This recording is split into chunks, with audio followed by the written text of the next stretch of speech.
Hi there, this is Tracy, and I'm adding this extra piece to the video that is about to come after this little blurb, but I thought that I should say this and in regard to the lessons that we should be learning and looking for in our narcissist relationship. Once we get past the pain and the fear and the anger and the hurt and the confusion, we need to look inside. We need to see, what did they teach us? It doesn't have to be great things. It doesn't have to be that they taught us about love. They might have just taught us about assholes. But what I want to remind you of is that sometimes when we ask God for patience, He gives us a line at the bank. Seriously.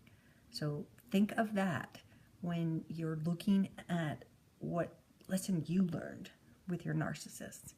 Because in finding that lesson, you will find peace. If you don't learn the lesson and you don't look deep inside, guess what? You're going to get it again. And this is not the kind of lesson we want twice. I mean, I wouldn't mind like a lesson on how I should be laying on the beach in Hawaii twice. This shit, we do not need twice. So search inside as you're learning all of this narcissist stuff. Search inside and see exactly what did you learn so that it doesn't happen again. Recently I was asked, between my mother, which I don't talk very often out of respect, she is gone, and she was a narcissist. I didn't know it until I knew all this. So it's been an enlightening year, right? So my mother was a narcissist, and my second husband, and my boyfriend since my marriage. I just killed a bug. This bright light on me, and all the bugs are flying around. It's so cool. So people are asking me to think about the 3 narcissists in my life. And in order to heal, I have to really get honest with myself. I have to get right down in the gutter and understand things that I didn't understand my whole life. But the exercise was to look inside and think of these 3 narcissists and think of, what did I get from them? We're going to have enough. We're going to talk about this over and over until we don't. We have to get this all out. It's okay.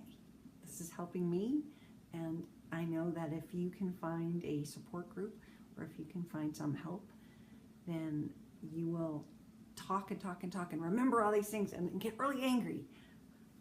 But what we have to do is we have to look at, what did we learn from them?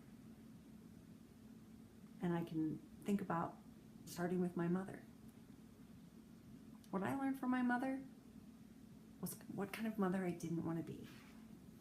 And it's sad to say, but every year on Mother's Day and her birthday, I struggled to find cards. I would just like go up and down the aisle. Mother's Day cards were so, you are wonderful.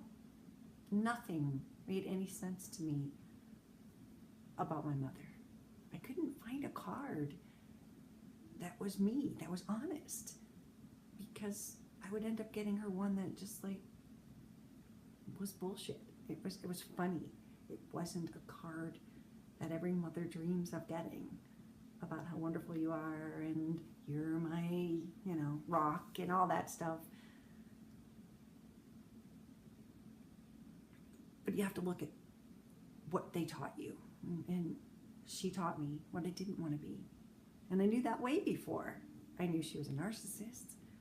When I was raising my son, he's 22 now, but when I was raising him, and she didn't see us very often, but she lived very far away, but when she did see us, she would always tell me that I was coddling him, that I was too nice, that I was trying to be his best friend, that I shouldn't do the things I was doing, like, throw him a birthday party or make a Pokemon cake, whatever it was too much. I was going to spoil him. He was a mama's boy. No matter what she said, it was a put down to me, right? but I didn't waver. I kept being the parent I wanted to be, and I kept being the parent that I wish she had been. She hated it when I would compare her to friends' mothers. And I'd say, why can't you come for Christmas? Everyone is, you see your grandchild, he's opening presents, he's 2, it's such a cute age. And she just wouldn't care. She didn't really want to be a part of our lives. But I learned everything I didn't want to be. And I was a better mother because of it. So that's her. Now, if I look at my first husband, and he's not a narcissist, but I'm looking back and just kind of adding him into the puddle. I married him when I was pretty young. I was so young that I don't even remember what kind of car I had at the time, but the mirror was hanging off, and I just drove. I was like hooked with the cord, and was just swinging as I drove, and it was like scratching the whole door. So the door had to be replaced, the mirror, and I just had it like that for a year. I didn't care. I was 23 freaking years old. Didn't matter. It was a junker car, and it's swinging. So when I married my first husband, that was the first thing that he had to do. He had to get that car fixed. He had to get the mirror fixed and the door, because that wasn't responsible.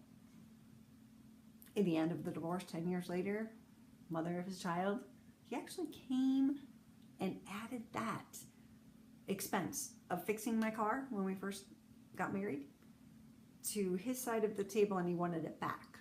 I'm not kidding. He really did. I have just been through the mill. But what I learned with that husband was responsibility. And it wasn't just the mirror hanging off my car. I learned to be a responsible adult. That was great. 2X, I think I learned about the world. I had really never been far.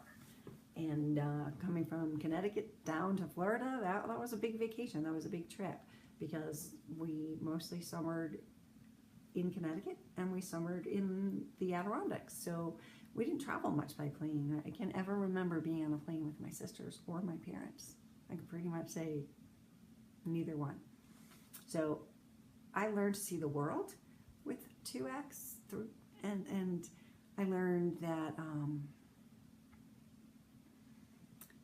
that money isn't important, and money doesn't make somebody. They tried to show me that money could buy you. Money makes a person better. I remember when I was first married to him, his parents told me that I could not use the accountant I'd been using for 10 years. I had to use the family accountant.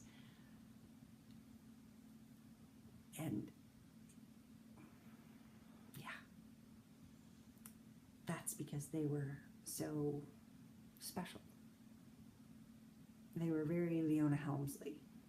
You know, we would go to Argentina vacationing for Christmas and go for a few weeks to their flat. So when we were there in Argentina, it's summer in December, so it's really hot. And they would tell my son, who was a teenager at the time, that he was not allowed to wear shorts.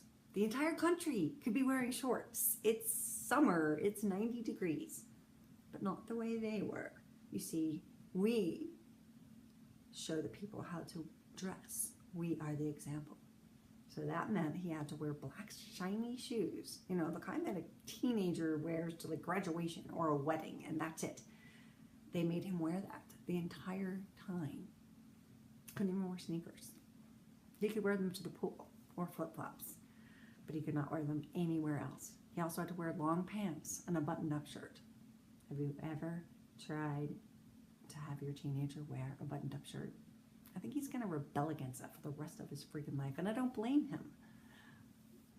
Anyway, that was 2X. I think I learned about the world, and I learned responsibility. And then my last lesson is 3X, the boyfriend from hell, the abusive and really, really terrible person. What I learned, and what I can look at, is that because of his grand finale, because of his major brain fuck, I found myself. It pushed me to see the pattern here. The pattern of 1, 2, 3. What the hell are you doing, girl? Do you not see that you should not let people treat you like this? And that's what I learned from 3X. Certainly didn't learn about love. I didn't learn about anything. I knew everything before he got there. And I did learn to love myself in a different way. I would say I love myself. I'd be like, I love myself. And I do. I mean, talk about selfie queen. Just go picture it everywhere. But that wasn't self-love. Self-love was standing up for yourself. Standing up and caring. So when you think about your narcissist, I want you to look. What did you learn? Maybe you didn't learn it yet. But even if it's not a positive thing, something like my mother not wanting to be like her, if we can find hope inside of ourselves for the reason that these people were in our life, there is a reason, right?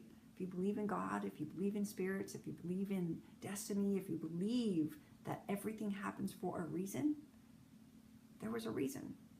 Maybe we didn't learn it yet. Maybe you have more to learn. Think about what this person taught you. And that won't be good for you. Fuck them. This is good for you. It's important that you see the value.